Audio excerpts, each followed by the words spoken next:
Bismillahirrahmanirrahim. Assalamualaikum warahmatullahi wabarakatuh. Waalaikumsalam warahmatullahi wabarakatuh. Alhamdulillah, puji syukur kita panjatkan kepada Allah Subhanahu wa taala.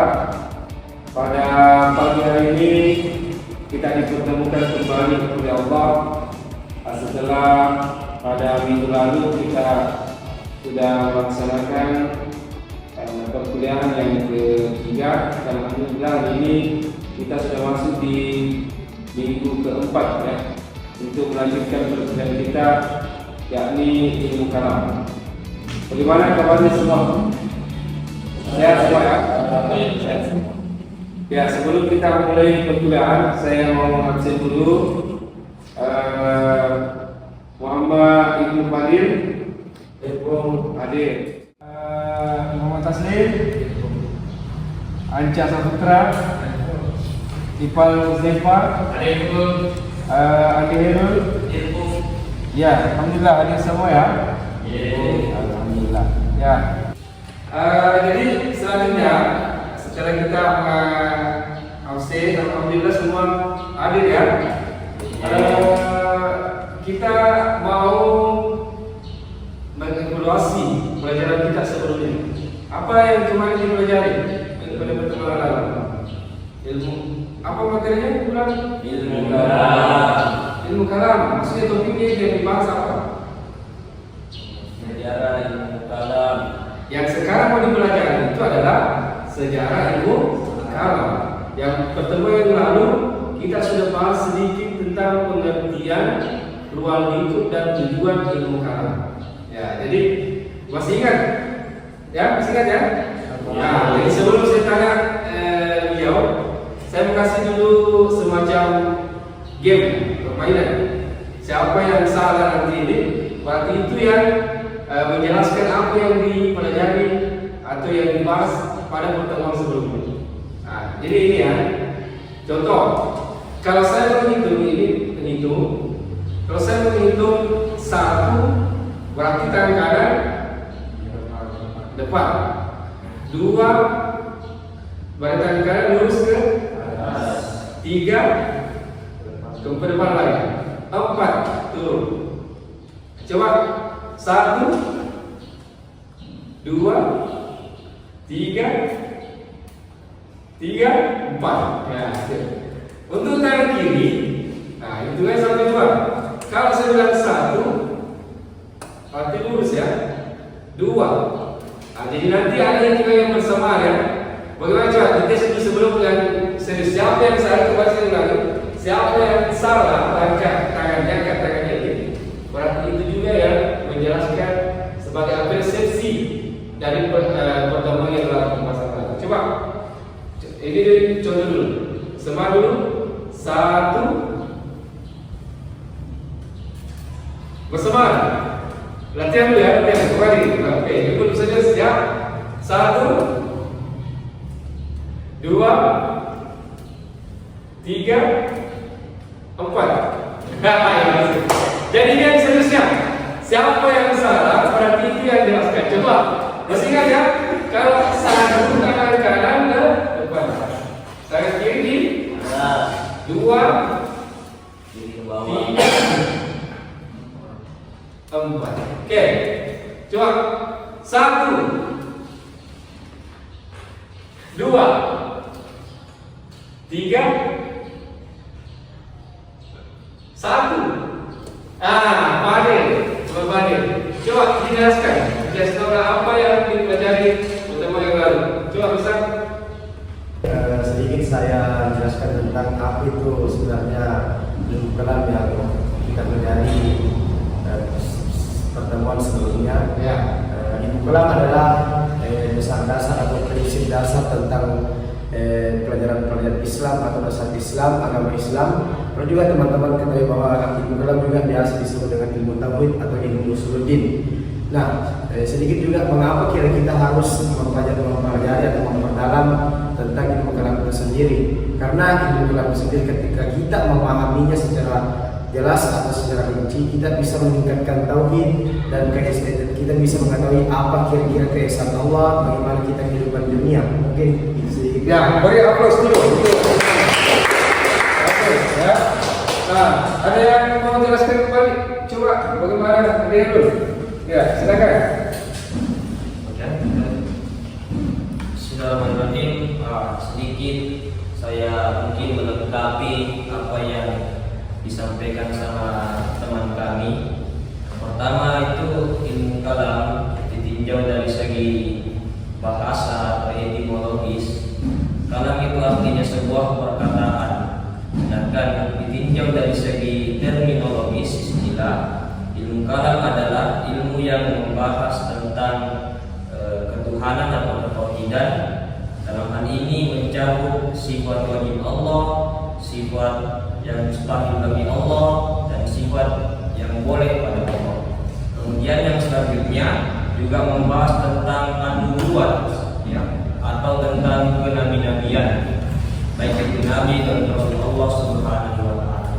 Selanjutnya membahas tentang ar-ruhaniyat, ya, tentang ruh. Jadi tadi beberapa teman sudah sampaikan atau menjelaskan terkait dengan materi yang sudah dipelajari sebelumnya. Alhamdulillah, ini saya sangat apresiasi karena ternyata materi yang sudah kita pelajari itu masih diingat. Ya, mudah-mudahan semuanya juga seperti itu ya. Sekarang ini aku sudah untuk semua. Oke, untuk selanjutnya, jadi pada kesempatan ini, pertemuan ini yang kita mempelajari adalah setelah kita menjelaskan atau mempelajari terkait dengan pengertian ruang lingkup dan tujuan dari ilmu kalam, yang akan kita pelajari pada kesempatan hari ini adalah tentang sejarah munculnya ilmu kalam. Jadi silakan kita perhatikan dulu di atas di slide. Sekarang kita masuk di topik yang akan kita bahas pada perkuliahan kali ini. Sebagaimana dalam rancangan LPS atau rancangan pembelajaran yang sudah disusun, topik atau materi atau bahan ajar yang akan kita bahas adalah persoalan sejarah timbulnya ilmu kalam. Jadi ini ada salah satu tokoh yang mengatakan yang melatar belakangi munculnya ilmu kalam atau persoalan teologi itu dilatar belakangi dari persoalan politik. Ini menurut Harun Nasution yang mengatakan. Kenapa? Terjadi pada masa Utsman bin Affan. Utsman bin Affan yang sebelumnya menggantikan Khalifah Umar bin Utsman bin Affan itu dianggap telah melakukan nepotisme, ya, nepotisme yang dianggap bahwa dia mengangkat semua keluarganya untuk menjadi gubernur. Maka di sinilah cikal bakal munculnya dari persoalan di mana ada sebagian sahabat yang tidak terima terkait dengan kebijakan Utsman bin Affan. Kemudian bergulir atau berlanjut pada di masa Khalifah Ali bin Abi Thalib, di mana karena Utsman sebelum ini dibunuh, ya, terbunuh oleh sekelompok pemberontak untuk melakukan makar membunuh Utsman bin Affan. Setelah itu di sini terjadi intinya di sini persoalannya adalah ada sahabat atau keluarga dari Utsman bin Affan menuntut Ali bin Abi Thalib sebagai khalifah setelah Utsman bin Affan untuk mencari pembunuh Utsman. Termasuk di dalamnya adalah Muawiyah bin Abi Sufyan. Disinilah yang melatar belakangi terjadi konflik sampai-sampai muncul persoalan ilmu kalam tadi yang memperdebatkan sudah mulai masuk memperdebatkan persoalan dosa besar dan sudah masuk persoalan kafir dan orang yang kafir dan orang yang beriman. Di mana kalau kita melihat ada Khawarij di situ pertamanya yang tidak sepakat atau tidak setuju dengan apa yang dilakukan oleh Ali bin Abi Thalib dengan kelompok Muawiyah yang melakukan arbitrase. Ya? Akhirnya Khawarij membubarkan diri untuk membentuk suatu kelompok sehingga menganggap semua golongan yang tidak sepakat dengan dia ini sebagai golongan orang yang kafir. Disinilah mulai munculnya persoalan teologi atau ilmu kalam. Seperti itu mungkin ada yang mau ditanyakan.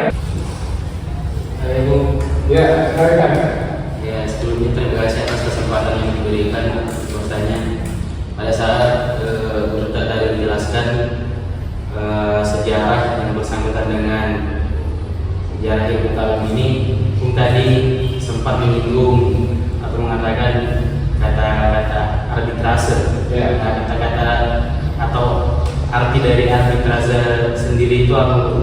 Oke.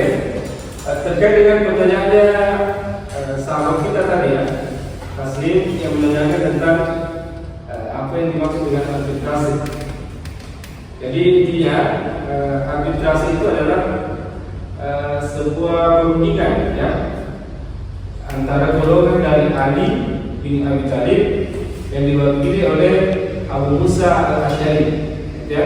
Kemudian perundingan kepada golongan dari Muawiyah bin Abi Sufyan yang diwakili oleh Amr bin As. Jadi di sinilah terjadi perundingan tadi yang arbitrase. Jadi intinya arbitrase atau biasa istilahnya sebagai tahkim adalah perundingan perdamaian setelah terjadi permusuhan peperangan antara pasukan Ali dengan Muawiyah yang ada tuntutan atau kesalahpahaman ya, atau persoalan politik tadi, perbedaan politik atau perbedaan kebijakan dalam politiknya itu, yang dimana golongan Muawiyah menuntut Khalifah Ali sebagai pemimpin pada saat itu untuk mencari pemimpin dari Utsman bin Affan. Kemudian ternyata tidak sampai di situ. Setelah terjadi arbitrase ini, ada golongan dari Ali yang sebelumnya sangat sayang atau sangat cinta kepada Ali yang kedua, yang biasa kita istilahkan sebagai Khawarij. Di sinilah salah satu yang melatar belakangi juga munculnya istilah takfir. Tahu artinya takfir? Mengkafirkan saudara sendiri. Karena berprinsip bahwa Ali dengan Muawiyah itu sudah mengambil langkah yang tidak sesuai dengan syariat Islam. Yang dimana landasan hukumnya, maksud saya adalah dari Khawarij yang mengatakan la hukma illallah, yang dia menentukan suatu hukum yang tidak ditentukan oleh Allah. Siapa itu? Ali dengan Muawiyah. Akhirnya Khawarij ini keluar dari golongan mereka dan menganggap mereka ini adalah sebagai orang atau golongan kafir. Kenapa? Karena sudah menentukan suatu hukum yaitu arbitrase yang tidak berdasarkan dengan Al-Quran dan Sunnah. Jadi apa hikmahnya bisa diambil dari sini? Hikmahnya adalah ini tadi. Yang pertama, tidak selamanya ketika kita berbeda paham itu bisa kita memudahkan kita untuk mengkafirkan seseorang. Nah, ini kalau kita lihat dalam kehidupan kita sehari-hari, saudara-saudara kita itu banyak yang suka membid'ahkan saudara, banyak yang suka mengkafirkan saudara-saudara. Padahal kita ini adalah sesama muslim, masih syahadat, masih sholat sama-sama, tapi masa tidak dikafirkan? Jadi ini ya. Jadi poin pentingnya dari pembelajaran kita adalah jangan suka memudahkan untuk mengkafirkan saudara kita sendiri. Jadi persoalan kafir dan tidaknya itu adalah persoalan Allah. Dan inilah diajarkan oleh ulama kita dalam akidah Ahlus Sunnah wal Jamaah. Mungkin itu sedikit penyampaian terkait dengan pertanyaan tadi. Baik, mungkin cukup sekian dari materi kita pada kesempatan ini terkait dengan sejarah munculnya atau awal munculnya dari persoalan teologi atau ilmu kalam. Sebelum saya mengakhiri, saya mau memperdalam dulu materi kita pada hari ini untuk menanyakan apa yang kita pahami atau hikmah yang kita pahami dari materi yang sudah dipelajari. Ada? Ya, coba Taslim, silakan. Alhamdulillah, mungkin yang dapat saya ambil dari mata kuliah ilmu kalam ini tentang sejarah ilmu kalam, jangan terlalu mudah untuk mengkafirkan orang lain. Setiap orang punya pemahaman, tapi ilmu itu untuk kita, bukan untuk menyalahkan orang lain. Ya, bagus ya. Oke, selanjutnya. Silakan. Baik.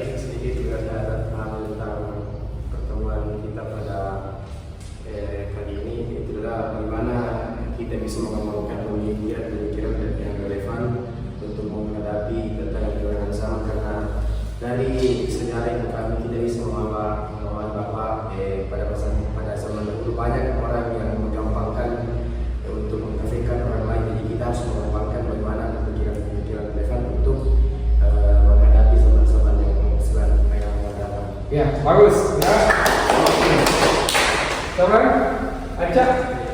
Yang saya tangkap adalah manfaat dari ilmu kalam adalah memperkuat akidah. Memperkuat akidah. Ya, bagus ya. Nah, coba Iqbal sebagai Iqbal gimana? Jadi yang saya tangkap dari pembelajaran hari ini yaitu hampir sama jawabannya dengan saudara kita Taslim tadi, yaitu tidak mudah menyalahkan orang lain sesama muslim. Ya, tidak mudah menyalahkan orang lain. Alhamdulillah. Jadi saya anggap apa yang kita pelajari hari ini sudah tersampaikan kepada sahabat-sahabat semua. Jadi mungkin cukup sekian ya pesan saya, jaga iman kita, tetap semangat ya, terus belajar, dan poinnya adalah jangan suka menyalahkan orang lain. Kita bisa berbeda, tapi tidak mencela, ya, tidak mencela orang lain. Nah, jadi mungkin itu. Jadi sekali lagi beri aplaus untuk kalian semua.